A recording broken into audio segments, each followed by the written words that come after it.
আসসালামু আলাইকুম সবাইকে ঈদ মুবারক, ঈদের শুভেচ্ছা। তো আমরা ঈদের সকালবেলা নদীর পাড়ে আসলাম। আব্বা পানি দিতেছে ক্ষেতের মধ্যে, তো একটু চেক দিতে আসলাম। তো আজকে নামাজ হচ্ছে আমাদের গ্রামে 10টায়।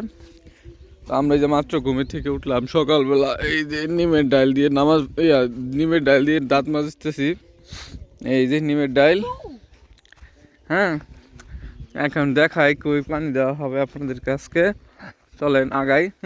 এই যে দেখেন ধান কিন্তু বের হয়ে গেছে। তো এই ক্ষেতের মধ্যে কিন্তু ধান বের হয় না, কারণ এগুলার জ্বালাগুলা মানে ধান গাছগুলা পরে লাগানো হয়েছে। ধানগুলা বীজগুলা পরে মানে একটু লেট করে মনে করেন যে এই ফালানো হয়েছিল। আর এগুলা কিন্তু একটু আগে ফালানোর কারণে এই যে ধান কিন্তু বের হয়ে গেছে একদম, মানে প্রায় পাইকেই গেছে। কিন্তু এগুলো পাকতে আর সময় লাগবে। এগুলোর ভিতরে এখন মূলত মানে দুধের মতো আছে, এখনো চাউল হয় নাই। এই যে এগুলো, হ্যাঁ, আরো হবে পর্যাপ্ত। এই যে গুছি এখনো অনেকগুলো হয় নাই। ধানের শীষ এখনো বের হয় নাই। এখন একটা বৃষ্টি পড়লে মনে করেন যে একদম ফুরফুরে বাড়ায় যাবো। এই ক্ষেতটা কিন্তু দেখেন একদম বেরই হয় নাই, কিন্তু এখানে যে মোটা ঠিক আছে, এগুলো বের হয়ে যাবো 2-1 দিনের মধ্যে। এই 2-1 দিনের মধ্যে যে পুরোপুরি বের হয়ে যাবো। আর এই যে কাল পরশু মনে হয় পানি দিছিল, হ্যাঁ, তো পানি হয় নাই। এখন আবার পানি দেওয়া লাগবে, শুকায় গেছে দেখা যায়, আস্তে আস্তে দেখা যায় শুকায় গেছে। এই ক্ষেত্রে যে ফাঁদ গো, হ্যাঁ, শামসুজার, হ্যাঁ, এটা তো গাঙ্গের অবস্থা বেশি একটা ভালো না, পানি টানি আগের চেয়ে তা কিছুদিন আগে যে পানিটা ছিল ওইটা বেশি নোংরা ছিল। এখন একটু তাও আগের চেয়ে একটু পরিষ্কার হয়েছে।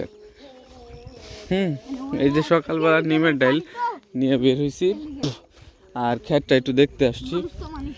প্রত্যেক দিনেই, হ্যাঁ, সকালবেলা সবাই মনে করেন যারা কৃষি কাজ করে একটা বার আইসা সকালবেলা মনে করেন যে ক্ষেতটা একবার চেক দেয় কি অবস্থায় আছে না আছে,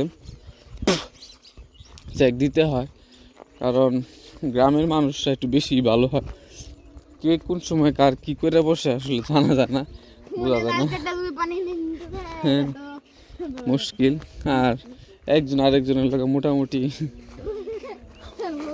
গ্রামের মানুষ তো ভালো খারাপ না, সবাই যে একরকম তা না। এই যে এই যে পাইপ দিয়ে পানি দেওয়া হয়, আবার এই যে এখানে ড্রেন আছে, ড্রেন দিয়ে কিন্তু পানি দেয়। এটা কি? হ্যাঁ, এই দেখেন, এটা হচ্ছে একটা গাছ। এই গাছের নামটা ঠিক জানি না। এটা ঘোড়ার সুর গাছ। এটা আপনাদের যদি অ্যালার্জি থাকে বা মতো রোগ থাকে তাহলে এর পাতা সেটা রস খাবেন, দেখবেন উপকার হবে। ও আচ্ছা আচ্ছা, তাই নাকি? পাতা খাইলে বলে অ্যালার্জি চলে যায়। এই সামনে সাবধানে। তো এই যে এখানে মনে করেন যে সব ধান গাছই মোটামুটি হয়ে গেছে। এই দেখেন কত সুন্দর নৌকা, একটা নৌকা যাচ্ছে একলা কই জানি।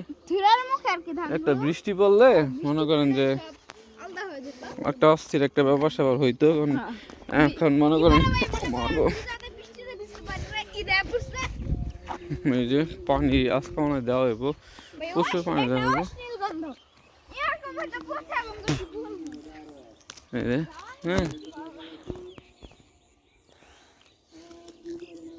হ্যাঁ, ওই পাশে যাই পানি দিয়েছে। এই যে খুব সুন্দর একটা অবস্থা সকালবেলা। আমাদের এলাকার মধ্যে কিন্তু এখনো কুয়াশা পড়ে, আর রোদ উঠলে এখন মনে করেন যে মৌসুমে এখন মানে চৈত্র মাস চলতেছে, হ্যাঁ, প্রচুর পরিমাণে রোদ একটু